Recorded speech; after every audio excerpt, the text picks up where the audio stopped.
What is up, everybody? This is now episode 12 of the WWE Weekly Roundup. And yeah, so we're going to start off with Friday Night SmackDown last Friday, March 28th. Your boy's birthday. Um basically, okay. Let's just start from the beginning.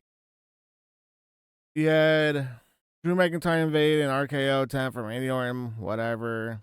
The tag team championship match was pretty decent. It was nice to see the Pretty Deadly Boys win in their native land, but whatever. Gotta be that mean, I guess. The Secret Harvest. I like the name, I like the gimmick, but again, like putting them over Katana Chance and Kaden Carter kind of sucks because they're both fantastic female wrestlers. Um, LA and Braun Strowman's match ended in no DQ, kind of lame finish. Naomi attacked B-Fab Michin. Okay. Charlotte defeated Michin. Okay. Don't care. Drew defeated Randy Orton, which was a pretty good match. Um, then a little Kevin interrupting. Mr. Jimmy Uso defeated The Miz, which was okay. Priest chokeslam with Drew McIntyre into a car was pretty gnarly. And then the whole contract signing between Punk, Reigns, and Rollins. It was a nice little bit. But I don't know. Wasn't feeling SmackDown, and I thought it was kind of lame episode for my birthday. SmackDown's only getting 2 out of 5 stars. It was kind of lame, really, really lame. Yeah, that's how I feel about it. Now let's head over to Monday Night Raw, which I thought was a better show than SmackDown was. Just my opinion. Of course, you had the show kick off with John Cena. And no, that promo, yo, whoa, woo. Some shots were fired majorly. Maybe because we're on Netflix, we get away with shit, but oh my god, I'm surprised that this shit wasn't even said. If you didn't know, if you don't know, go watch. That's all I'm gonna say. Kind of crazy. Yeah, New Day versus New Catch Republic, which I'm glad to see this big strong boy Tyler Bate come back, but did you really have to put the New Day over New Catch into pushing their heel agenda? I don't know. That was kind of lame, in my opinion. Then you had Jimmy Uso versus Gunther. Had some good matches, but that ending angle, I think that's gonna help build the story for Jay versus Gunther, because up to that point there was nothing for me. I'm just kind of like I'm over it, but it's starting to catch my attention now. Then you had Penta and Braun versus Finn and Dom. And it's one of those, will they coexist bullshit tag team matches, and they did not coexist because they got into altercation afterwards when they lost. Because Braun accidentally speared Penta, which you could see it horribly set up too. It was horribly set up. I don't know who to put the blame on. I feel like it was on Braun Breaker, because I feel like the dude's still kind of green to be on main roster, but that's just me. Then you had Logan Paul, AJ Styles little segment. Okay. I will say, and I did ask everybody in the Discord, what did they think about Logan Paul's little finisher, the pulverizer, and I got answers I wasn't expecting. I mean, I got one person saying it's the bee's knees. Someone that completely went off the question completely and gave me a different answer that I was looking for. And still didn't give me the right answer. It said that the move was good, but looked like practice on Crash Mats for weeks. So I guess he liked it. I don't know. I didn't know that was a question of a question kind of thing going on, but I was just asking a question. So, but yeah, and then we had the end of the night Io versus Rhea with Bella as the special guest referee. And I kind of had a feeling that this was going to happen. that Yoloderr was gonna do something, and I was kind of right on that because he DQ both of them. So yeah, it's gonna definitely be a triple threat. It's gonna be set up next week, guarantee it. I don't doubt it. Raw overall, 4 out of 5 stars. Way better than SmackDown. Wish it was better. As a April Fool's joke, if you guys don't know, my Discord, I have the AEW channel listed as something else. But I asked everybody in the Discord a this or that question. This or that, AEW or WWE? And a lot of people didn't pick up on what day it was. So everyone's asking me if I was serious about the question. And I got one person saying, AEW, one person saying WWE ass. So I'm assuming the WWE ass means that WWE is ass, so it's AEW, I guess. Good to know. Good to know that AEW is better than the WWE. In realistic terms, I like both. I just like the dog on AEW at times, just like I get the dog on WWE at times.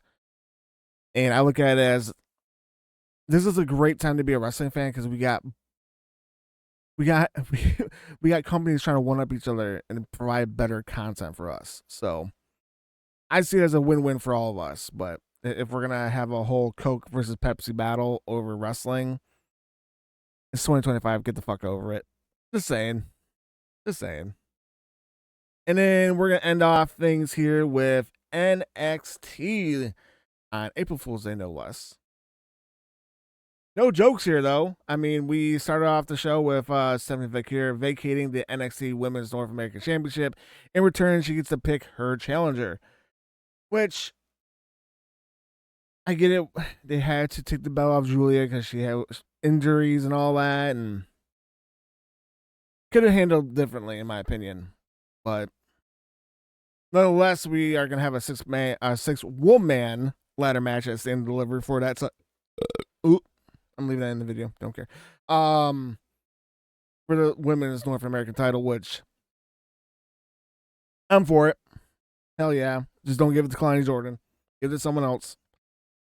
And this is kind of like where I'm seeing like where some of these female stars are going. Yeah, Lash Legend lost to Zarya for to be in the match for the ladder match. So I see Lash coming up the main roster soon. Yeah, no quarter catch crew defeat Hank and Tank. Sucks, but you know what? I like both teams. I'm not gonna be too upset.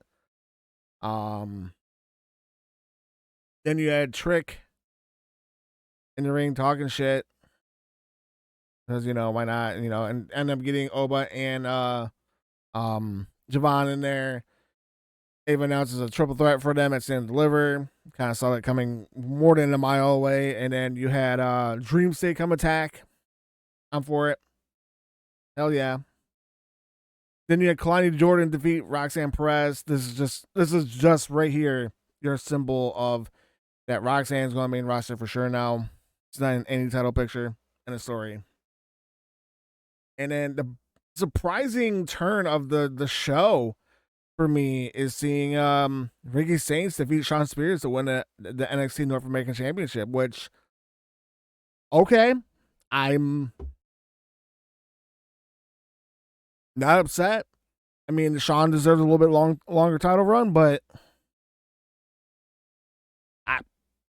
I'm not upset. I'm not upset. I am not upset. I'm gonna give this show a 4 stars out of 5. Pretty solid NXT, but overall, it was a pretty okay week for wrestling.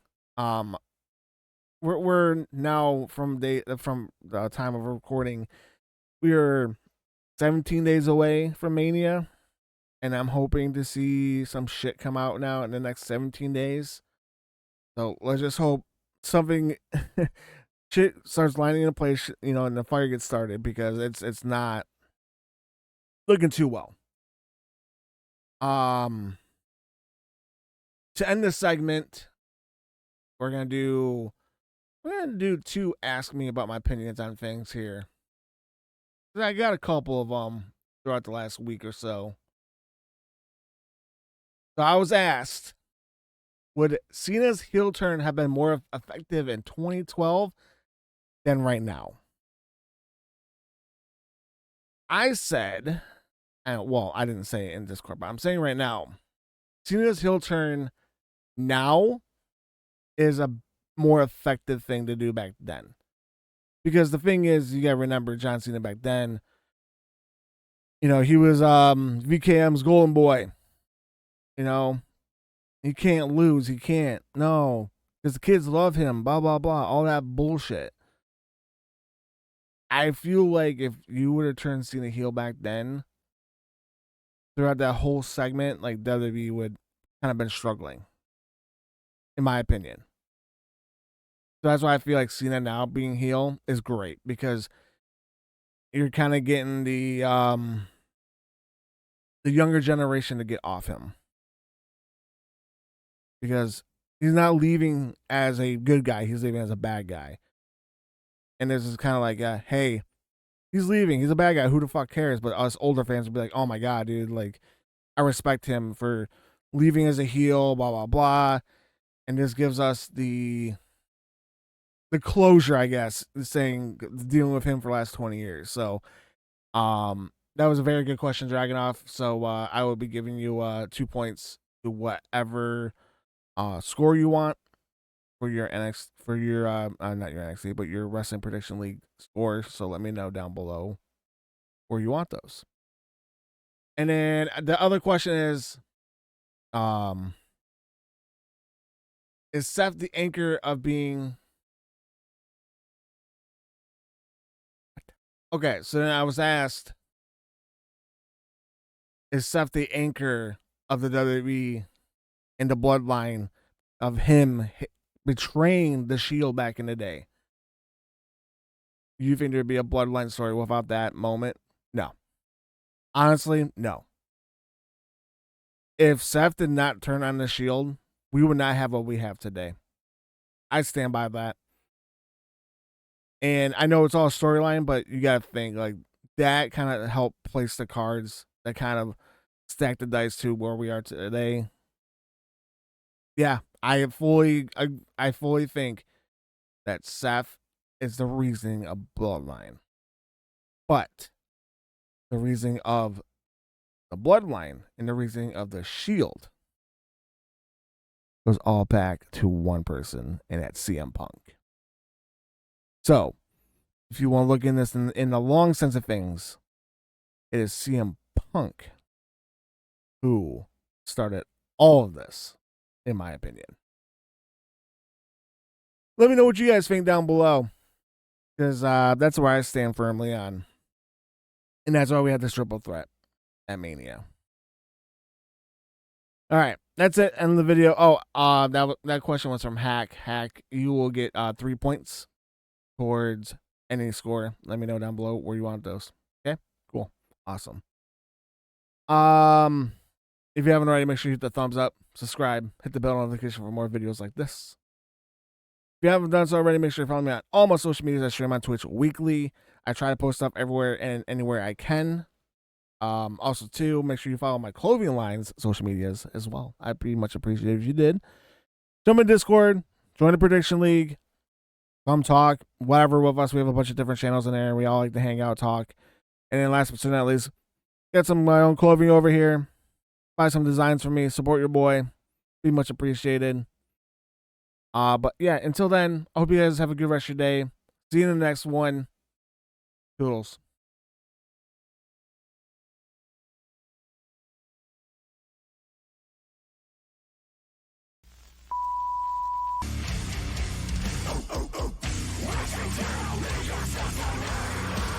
If he just... Welcome to Greg City, you son of a bitch!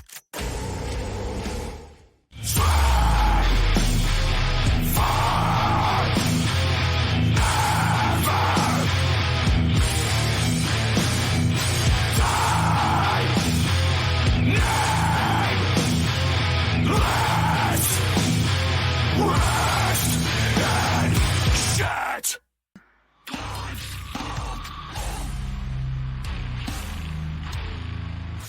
Holy